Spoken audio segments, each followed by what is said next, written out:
Good afternoon, all. My name is Anne Kingsley. I'm the lead for PSL Local Government at LexisNexis.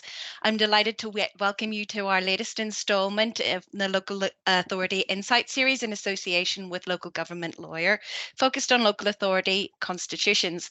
We're joined by experts in the topics, Dr. Paul Field, senior in-house lawyer at the London Borough of Barking and Dagenham, and Simon Goacher, a partner at Waitman's public sector firm Coverage. So without further ado, I'm going to hand over to our presenters for today's webinar. As I've mentioned, we've got Dr. Paul Field, who's a senior local government lawyer with more than 30 years standing. He has served as a Deputy Monitoring Officer for the last 20 years or more in various local authorities. He's an acknowledged expert in governance, handling complaints against members, and is the lead for finance, governance, regeneration and council companies for the London Borough of Barking and Dagenham.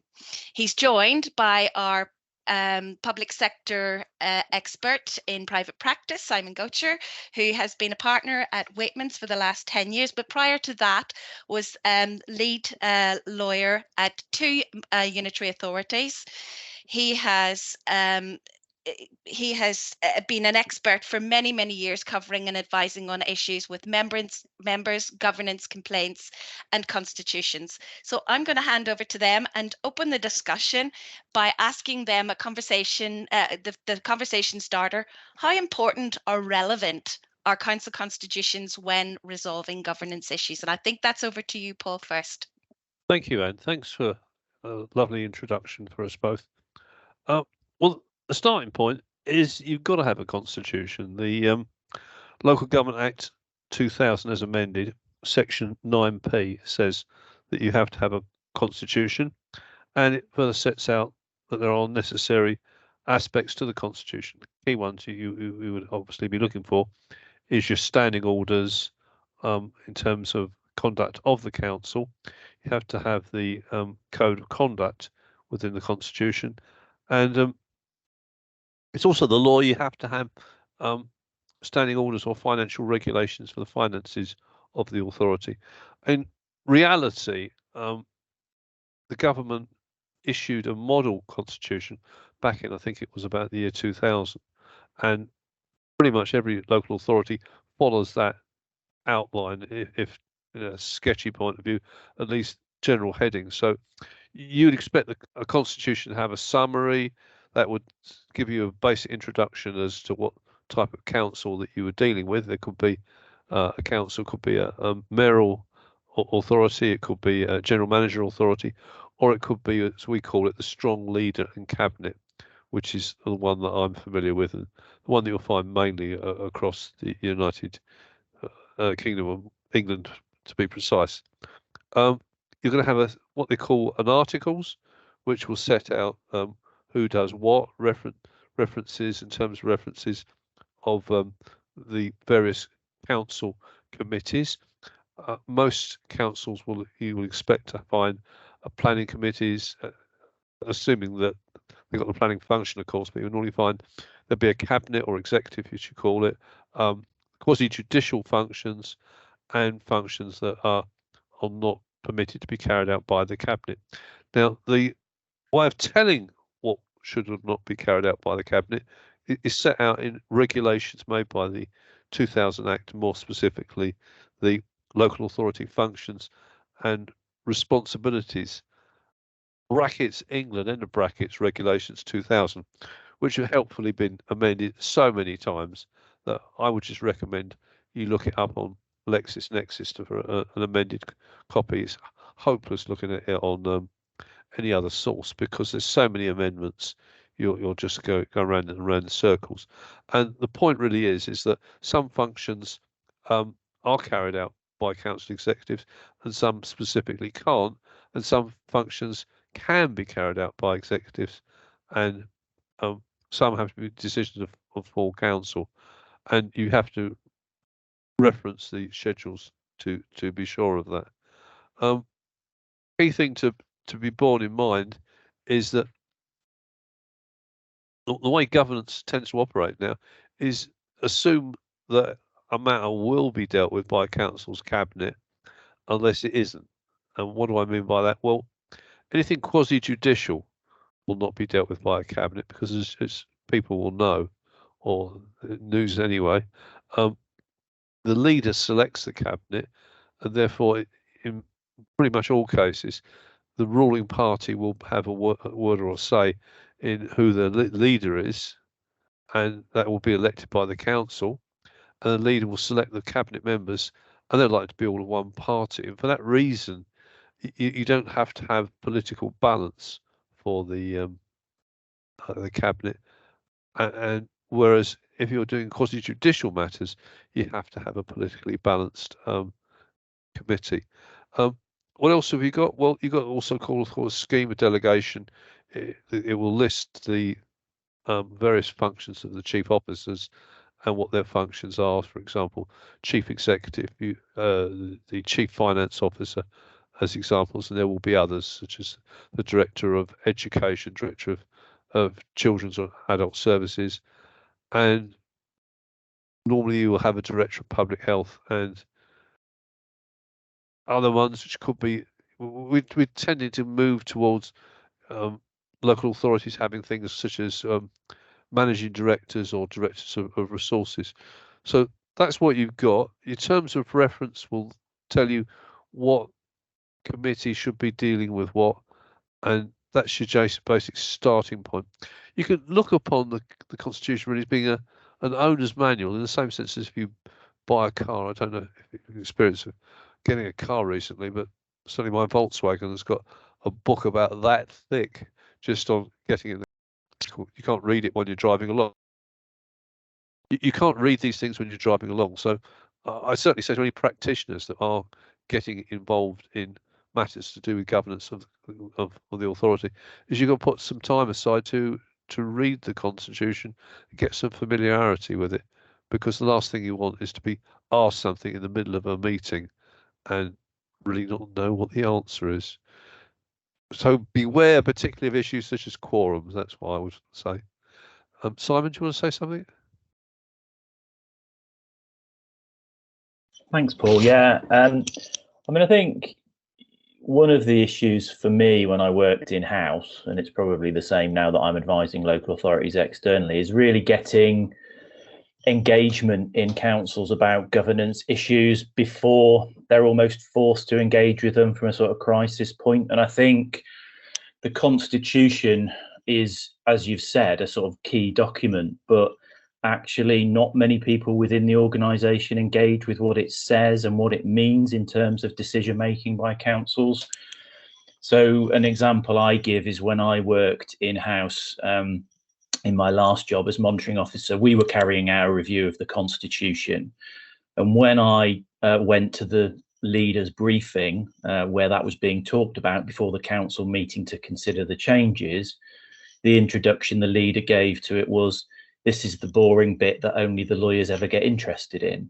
And that's the sort of thing that you're sort of having to deal with in terms of getting engagement. Now, sometimes that could be perceived as a good thing because it means that the lawyers are the ones who are advising on it, and as no one else ever reads it, then they're sort of not going to get challenged on it. But actually, if you look at some of the high profile issues there have been with local authorities and interventions, and obviously we're hearing about Birmingham now, Liverpool recently, Croydon, I think there's been a sort of lack of engagement in terms of how governance operates in those places until it's been too late and you've ended up in crisis. And I'm not saying that if those organisations had a different constitution, things would have been different. But one of the things that Liverpool has done since it's had commissioners appointed is to rewrite its constitution. And I think it's not so much the document itself that's important, but the engagement in the issues that it deals with that gives it the import. Because actually we've been involved in a number of authorities projects to review and update and change their constitution, and I think the value comes out of the engagement in the process rather than necessarily the final product itself. And I think that's the challenge that we as advisors have, is really making it something that is of interest to all the officers and all the members of the authority, and they see it as a living, breathing document which really sets out how they should operate. And it's ultimately, governance is really about culture rather than anything else. But the constitution is the governance document that needs to set out and reflect the culture, and the work around it then is what drives the culture in the local authorities. Thank you both. Just arising on from what you've said about the culture and embedding the constitution, in terms of existing council constitutions, how, in your experience, how good are they at dealing with common governance issues? Are they a help or a hindrance? Do you want to go first on that one, Simon?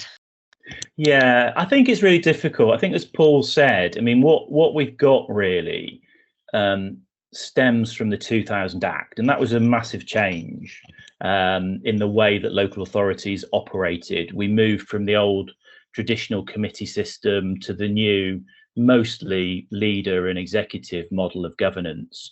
And actually a lot of good work was done at that time in terms of preparing local government for that change, which was significant, and also putting together documents which would facilitate that and help that. The problem is, I think, one is they were quite lengthy and cumbersome, those documents, and the modular constitution upon which a lot of local authority constitutions are still based was, in my view, a bit too long, a bit repetitious, and not necessarily as easy to navigate as it might have been. Really, we haven't had any updating to it since 2000. And in fact, it's now quite difficult to find the documentation, the original modular constitution and the guidance which backed it up. You can still find it, but it's on the archived part of the government website. It still sort of applies, but it's so out of date, it's not always particularly helpful. And what you're then left with is local authorities have generally updated their constitution on a piecemeal basis as and when the laws changed in particular areas, and they've needed to reflect that in their constitutions.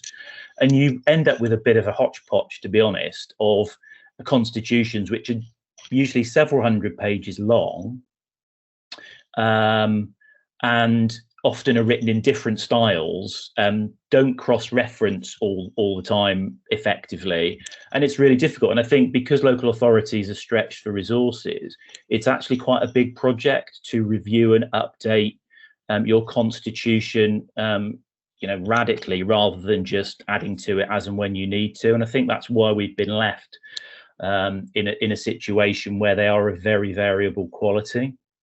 I think we've done some work for some authorities, particularly where they've changed their governance models, because since the Localism Act, they could go back to the committee system, and a number of authorities have done, and some have gone back to the committee system and then back to a leader and executive model. And whenever they do that, they have to change their constitution to reflect their revised governance model. So it's almost, it forces them to have a look at their constitution and review it. But beyond that, the sort of stimulus to change it is not there, unless, as I say, authorities like Liverpool, where they're forced to because of governance issues that they face, or commissioners being appointed. So I think it's left us in a position where it's very variable quality. Most of them sort of do the job on a fairly basic level and contain what legally they're required to do, albeit, example of something, when the rules were changed on the protection of statutory officers some years ago, some authorities still haven't updated their constitutions to reflect that, and are left doing it as and when they face that particular issue, which is never particularly helpful.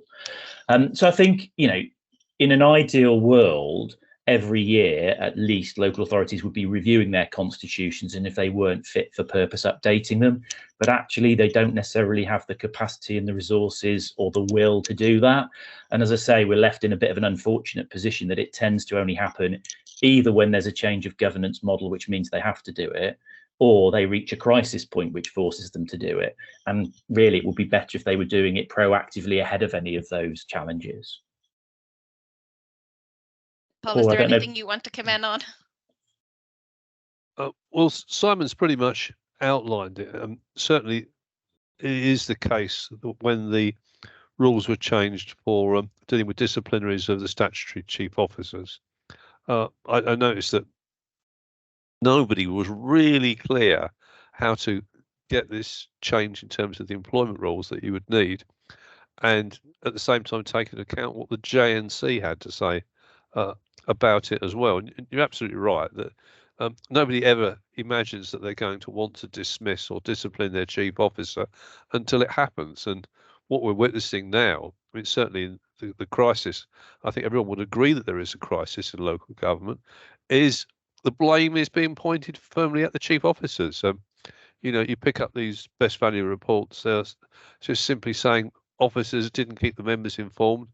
The members were given, I mean, one example is the Thurrock Council, for example, that was said to have 6 scrutiny committees. Now, that doesn't provide any effective accountability having 6. They weren't clear who the scrutiny officer was.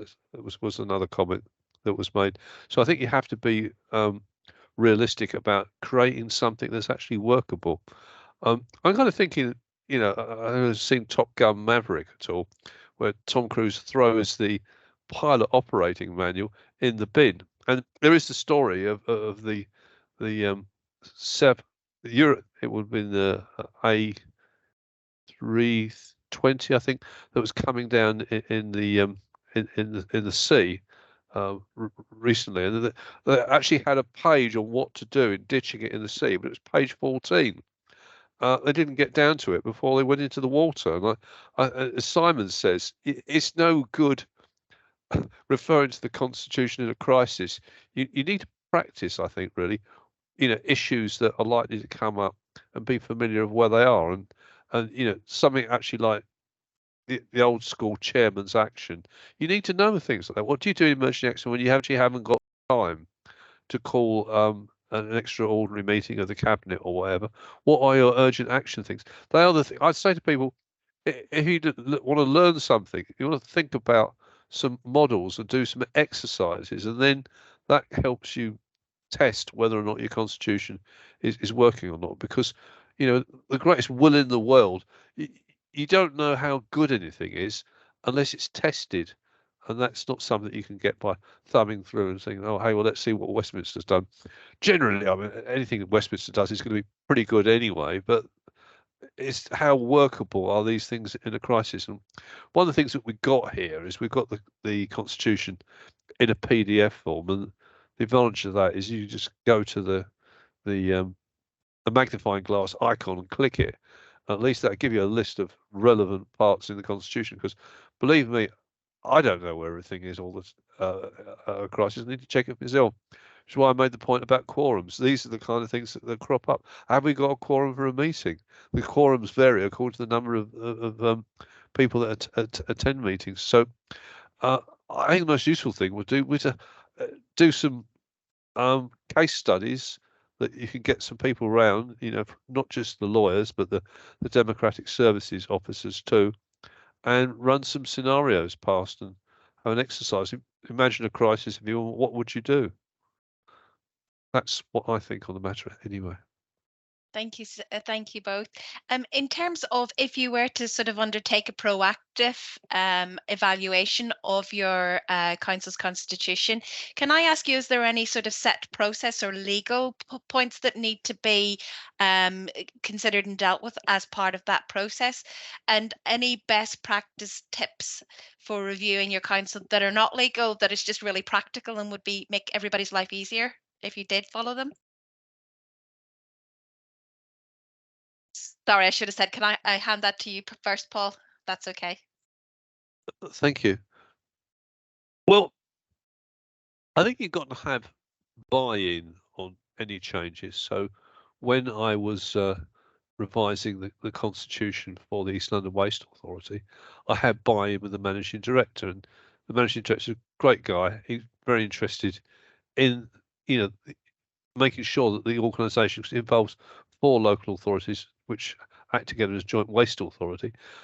It's got to be something that's friendly and understandable for the users, because you need to keep on board members. If you do constitutional changes, you go about it the wrong way, or in a sort of cack-handed way, they might think, well, the officers are trying to move things over to officers' decisions. And actually, no, we want accountability. We want to make sure that we're involved in the decisions, particularly spending decisions. So if we do anything, you need to build up trust within the key stakeholders and ask yourself, really, first question, I suppose, is who are the key stakeholders in the Constitution and would they like to get involved in it? So, not to be said for working parties. I think working parties are very helpful. You might think, oh God, that's another Teams meeting we've got to attend, but you can make it interesting. If you say, well, look, we're thinking about changing it, what would you like to see changed? I mean, one of the key things for us has been about delegation for contracts. You want to make contracts awarding as straightforward as possible, but with accountability in terms of spending. That's the kind of thing that, welcomes getting those involved and ensuring that you've got the stakeholder buy-in. If you do not get the stakeholder buy-in, then what you do could meet resistance at a later stage. Simon? Yeah, I agree entirely with that, and I think it's challenging in local authorities because obviously their functions vary, but regardless of what type of authority they are, they're carrying out a range of disparate functions. If they're a unitary authority, a massive amount of different types of functions that often bear little relation to each other, multi-million pound organisations delivering services in challenging situations. You've got the officer core and the senior officers who sort of manage the council operationally, but then you've got that political layer added over the top, and sometimes they don't always align in the way they see that the council should operate. And as Paul has said, that's been a feature of a number of the different inspection reports recently where there's been governance issues. So given that the Constitution sort of sets out how all of that should work, the only legal requirement is it's got to be approved by full council. How you get to that position of getting a new constitution agreed by full council is really up to you.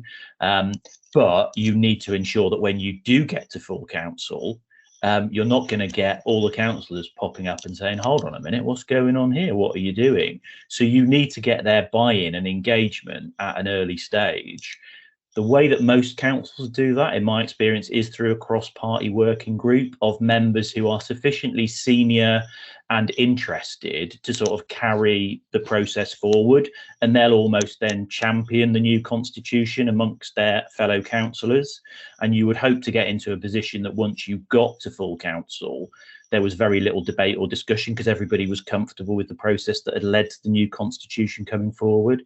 But it is important to get that buy-in, and trust between members and officers is key, because I won't mention any particular places, but if you get to a position where every time officers are presenting potential changes to the constitution, the default view of members is that they're trying to pull the wool over their eyes and take power away from them, or you just don't get anywhere. So and that's a thing where sometimes the resources and time needed to do it is underestimated, and it does depend on culture. I've done processes with councils that you should think, well, they're exactly the similar sort of size, similar sort of area, and yet the process has been completely different, and that's all been to do with the level of the culture of the organisation, the level of trust between officers and members, the extent to which members have been comfortable in only really looking at the issues which they think are key political issues that they need to get involved in.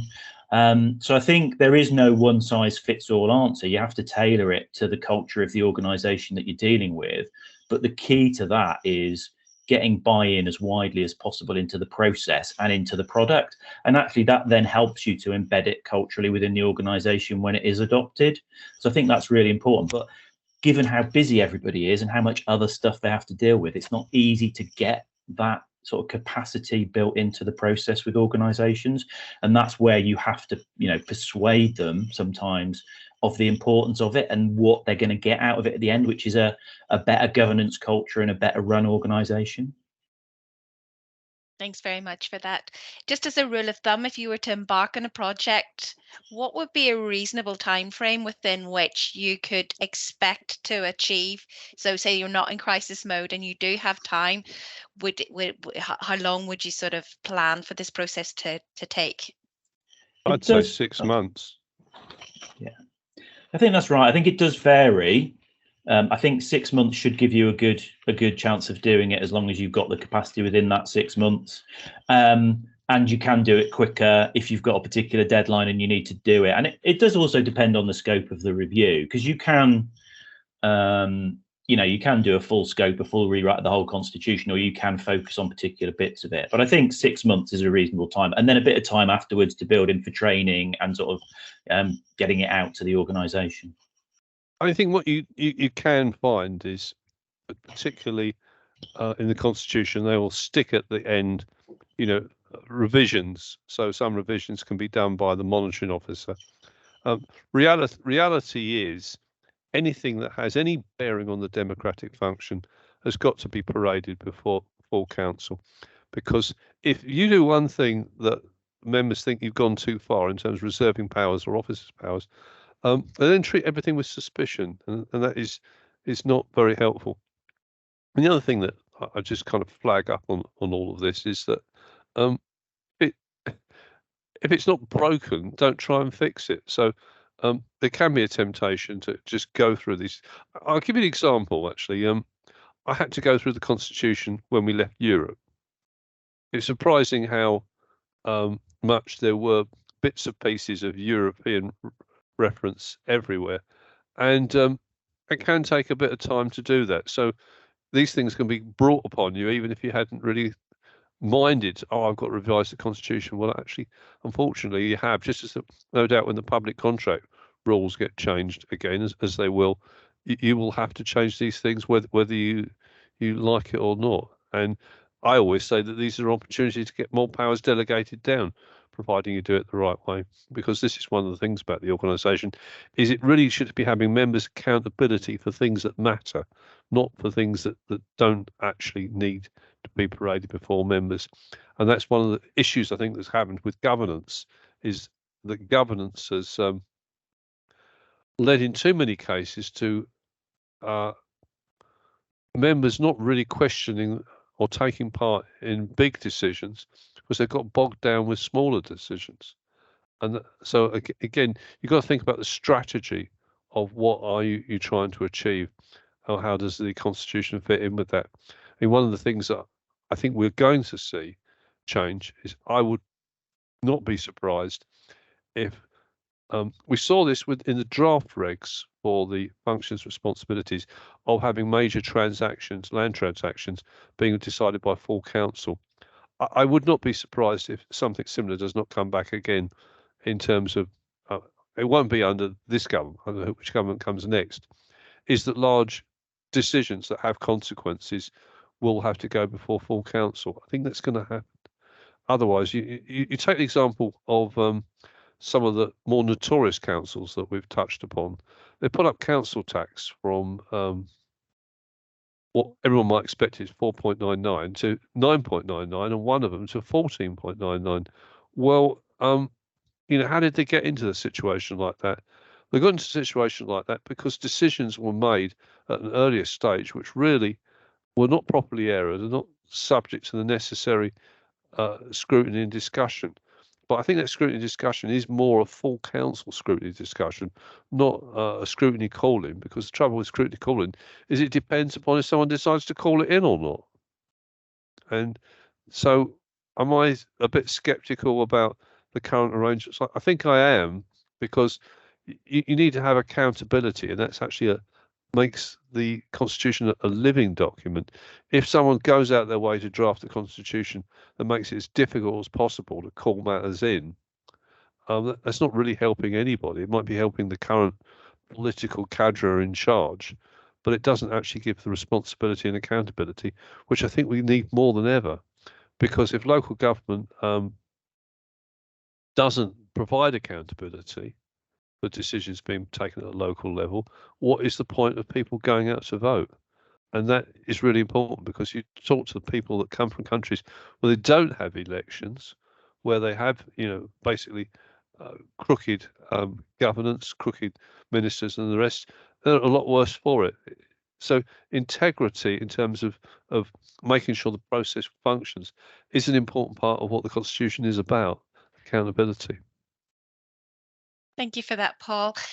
We've got some good questions in the chat, which I'll come back to in a second, but I want to ask you one final question from the questions we promised we would cover, and that is how much scope do the councils have to draw up bespoke constitutions relevant to their own particular needs and situations? And I'm going to go to Simon first for that, if that's okay. Yeah, well, a reasonable amount of scope. I mean, I think, as Paul said at the start, there are specific things set out in the 2000 Act that you have to include. There's also a direction which was made under the 2000 Act, which is still in, even though the primary legislation enabling it to be made was revoked. So it's a bit complicated to follow.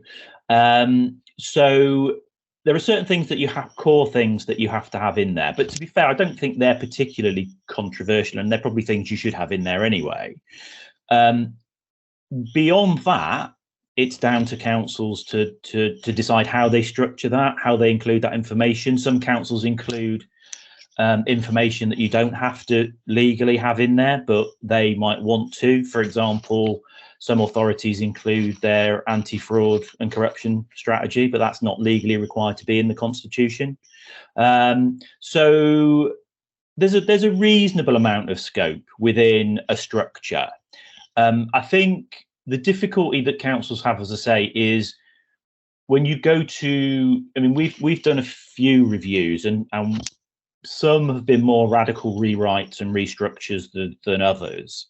And when we've done that, we've tried to simplify and reduce as far as possible. And I think that's the way I would go. But then you really don't want to miss out anything that's important and in there. And also, I think the nature of drafting is such that it's a bit, and particularly when we talk about the trust and members and officers being able to see how the new constitution varies from the old one, it's a lot easier to do a track change. This is what we're changing and you can see it, than a whole rewrite where it bears no relation at all to the constitution they had before. So it's a bigger task, which requires a lot more work with the members and officers to do that. And I think that's why most authorities haven't done it, to be honest, because it's quite hard.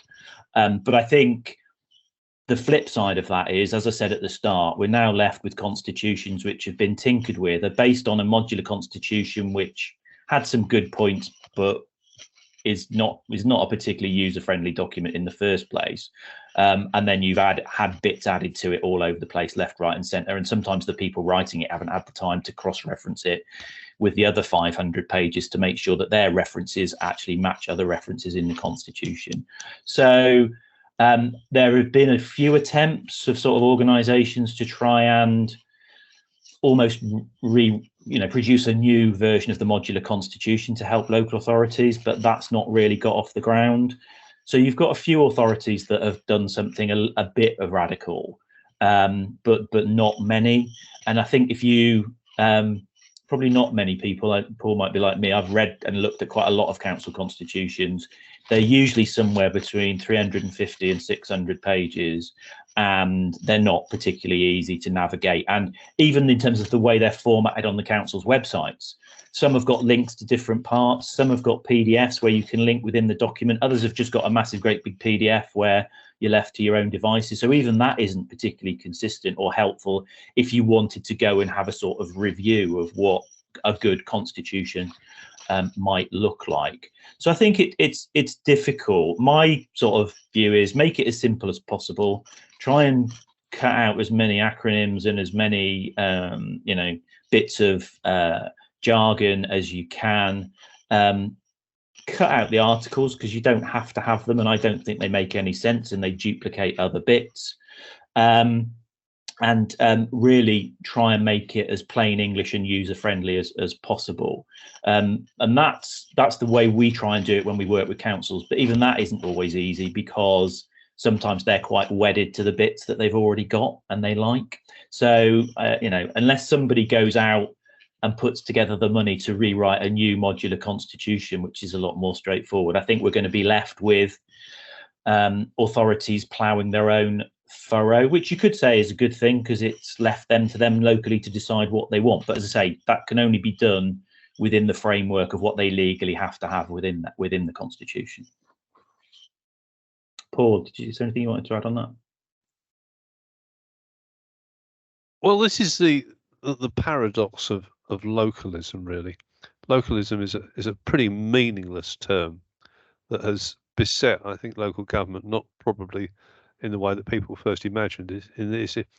Essentially, localism means that local culture and behaviours are permissible, and it's very hard with some issues about standards, and particularly about, you know, fiduciary duty to the council taxpayer. I mean, these things are universal, and the more you drift away from some basic responsibilities that should be expected of the local authority, it can lead to different priorities being set.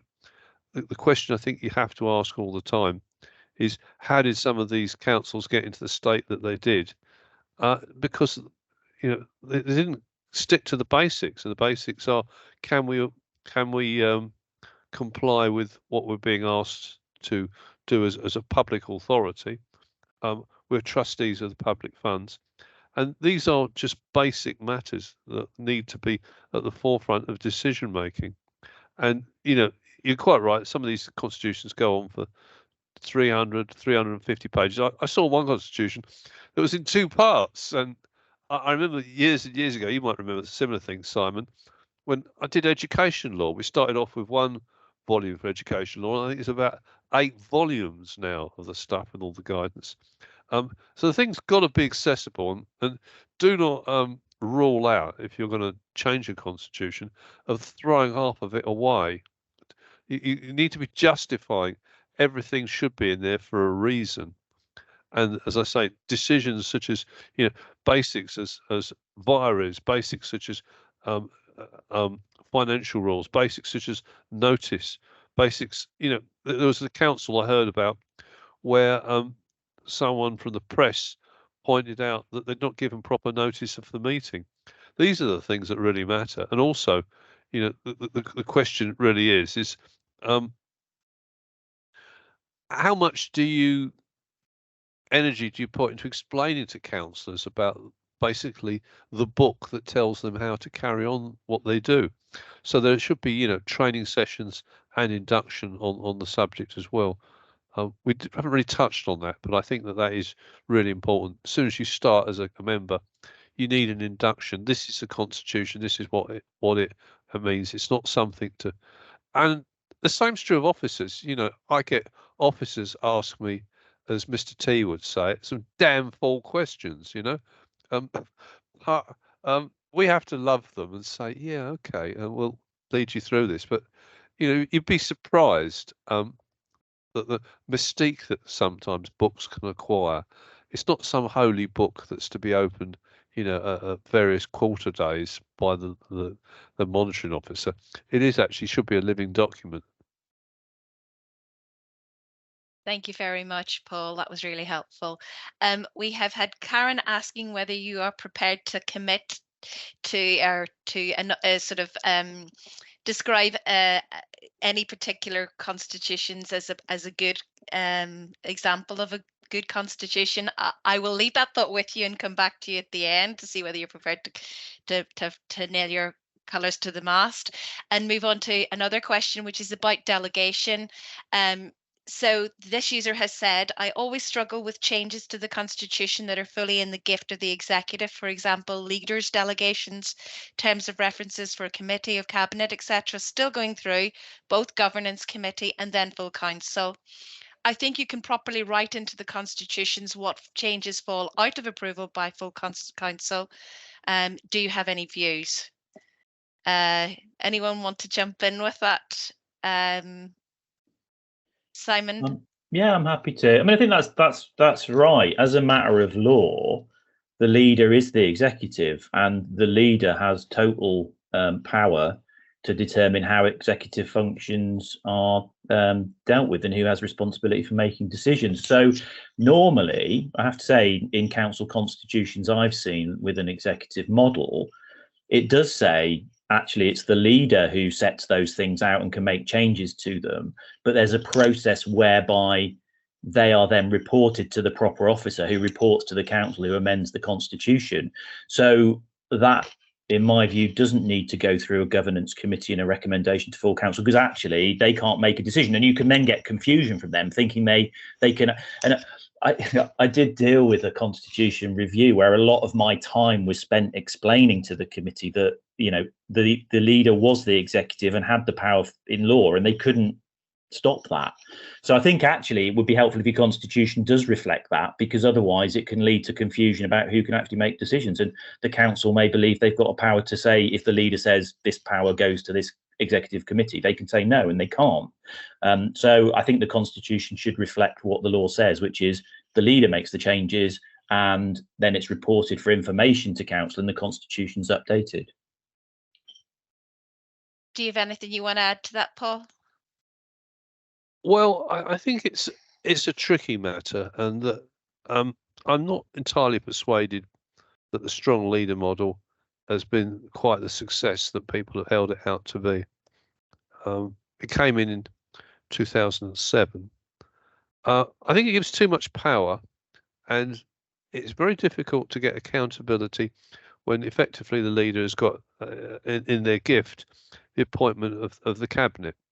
And, you know, there's fees for being in the cabinet.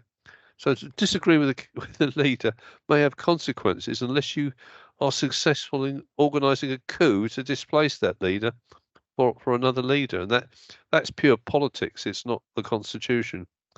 So, you know, you've got to recognise that the constitution operates in a political environment, and that there's a lot to be said, I think, for spelling out in so much as you can what functions the leader will actually do. In my organisation, we don't have powers delegated to cabinet members. All decisions go to cabinet, and I think that it's better for that. But someone could disagree with me if they like. I frankly won't mind if they do. But I think Barking Dagenham is a very good constitution. Actually, you should all copy what we do. Thank you. Thank you for that, Paul. I'll come back to you, Simon, on that question. We've got a similar question from Marion, who asks, how do you write into the Constitution, for example, for the workforce to be able to make an effective challenge before things go wrong?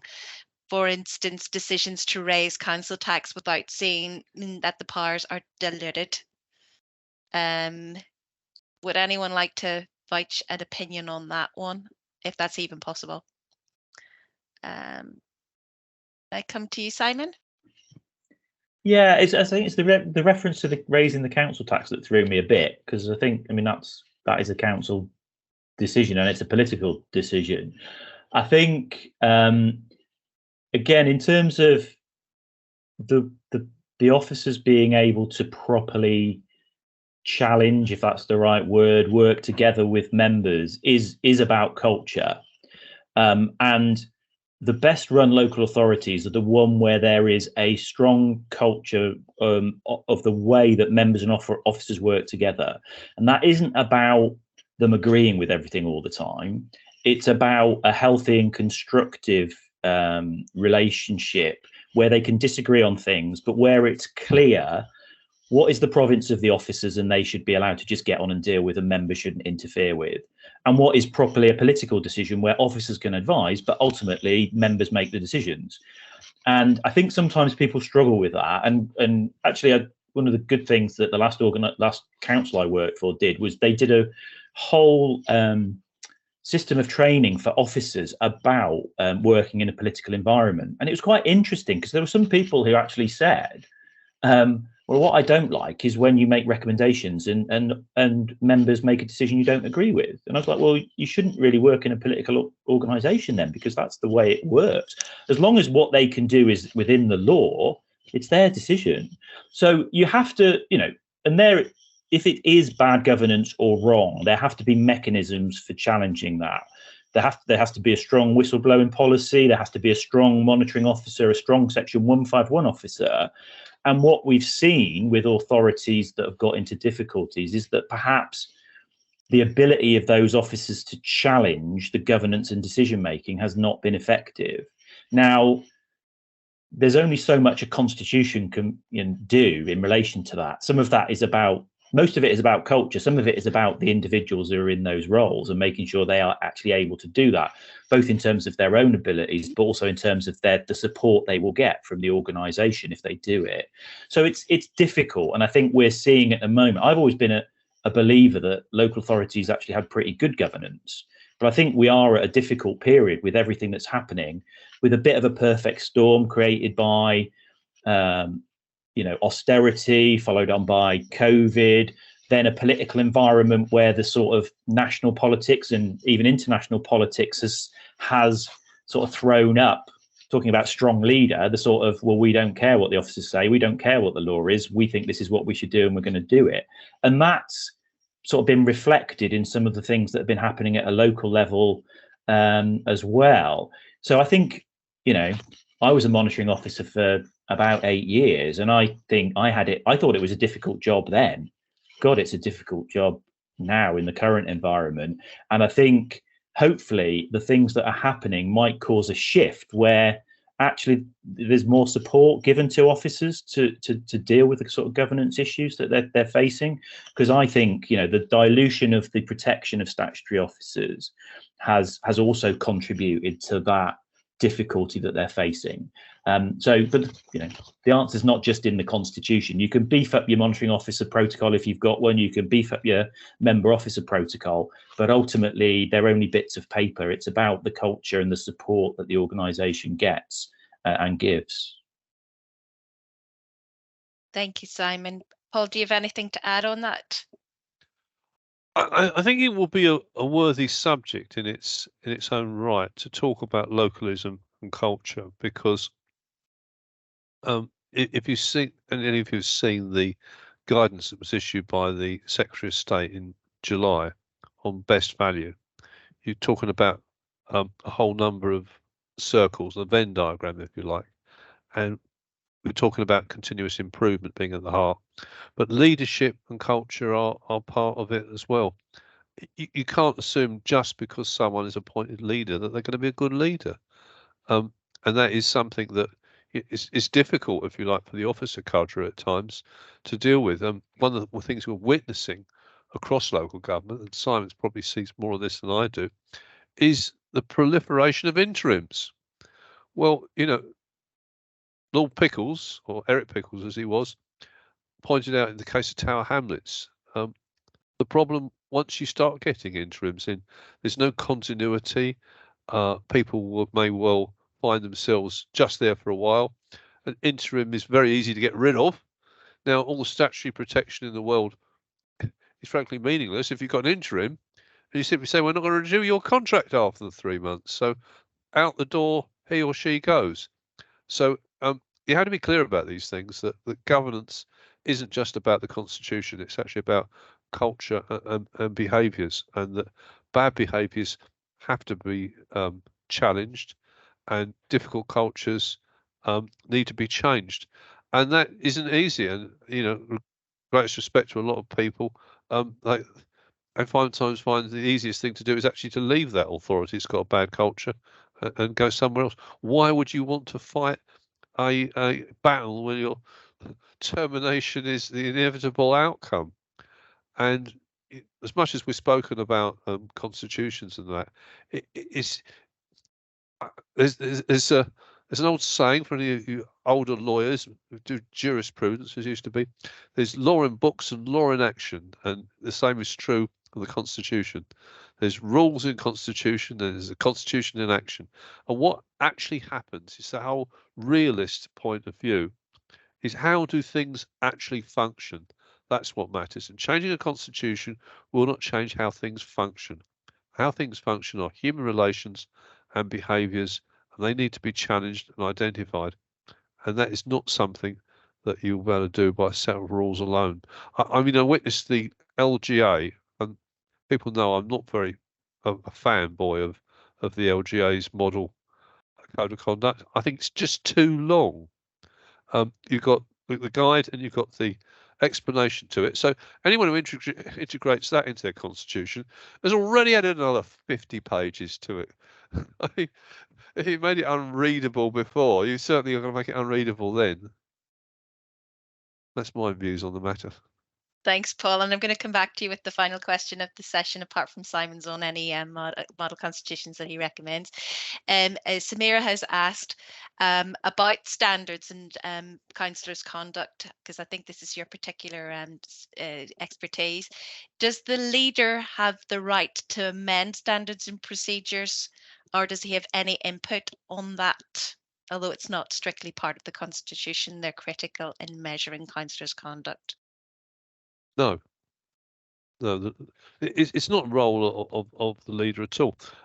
Section 28 of the Localism Act says it's up to a local authority to get arrangements together for dealing with complaints. I do think that in terms of behaviour models and setting standards in terms of leadership, that is exactly where the leader of the council has a role. I mean, I did argue some years ago when we had the Committee for Standards in Public Life, really good set of papers, terrible findings, terrible. It looks like they run out of energy halfway through it, but the actual material, core-based materials, is fantastic. It hasn't really addressed the issue of what do you do about leaders? How can you deal with a leader, particularly a strong leader model? How do you make them accountable? I think you just got to make them account of the behaviours right by challenging the behaviours and encouraging them and giving them guidance. And that's where, and this is something that has been picked up with the LGA peer review. They are looking at one of the criteria for governance is being actually about the cultures. And I think that's really important. The government has indicated that it would like to see peer reviewing at least every 5 years for all authorities, which I think is absolutely right. And, you know, I, for one, am really a keen supporter of peer reviews as being a means of giving an organisational feedback from someone who is objective, has no axe to grind, and to make improvements. So that is the point, really. And as far as the leaders are concerned, well, you have to have a lead member for children's services under the Children Act 2004, I think it is. There's an argument for making the leader the lead member for standards. Will that happen or not? Could do. I certainly don't see the sanctions regime changing under any incoming Starmer regime. Should there be such a thing, but I think that it does need to be a greater examination about responsibilities and taking responsibility specifically for standards itself. Okay, Simon? That's brilliant. Thank you very much, Simon. Do you have anything you want to add to wrap things up? And do you want to commit to saying any particular constitution is worth looking at? No, I mean, I think on that last point, as Paul said, I mean, standards is not an executive function, so the leader doesn't really have any formal decision-making powers in relation to it. I'm sure they will influence behind the scenes if they don't like the process and try and get it changed by the standards committee and council if that's the route that you have for approving it. And I think that the leaders do set the tone for the organisation, and it is really important to try and get them engaged in standards and governance issues. But if they're, shall we say, the ones who don't like those issues, then that creates a big problem culturally for the organisation. In terms of good constitutions, I get asked this a lot, and I think it's difficult because there's two things. One is, I think, beauty is in the eye of the beholder with the constitutions, and we actually dealt with two councils who hated their own constitutions and wanted to adopt somebody else's, which they thought were really good, and it was each other's. So actually, it wasn't anything intrinsically wrong with the constitutions. It was the fact that they just didn't like theirs for whatever reason. And And I think that's the problem. And I would normally say, well, yeah, the last one we drafted, but actually, all the ones that we've drafted have been very different, because they haven't been what we think is a good constitution. They've been us trying to work with the individual councils to develop a constitution which meets their requirements and their culture. So basically, you can't just shift and lift another council's constitution and say, we like this one, this is going to be ours now, because it won't work. So I think it's harder work, but you've got to go away and look at different elements of different aspects and then consider what meets your own needs. And there isn't a one size fits all solution, I'm afraid, that you can just go out and nick, because if there was, that'd be quite easy, wouldn't it? Thank you very much, Simon. That is a fantastic way to end our webinar this afternoon. Thank you all very much for coming.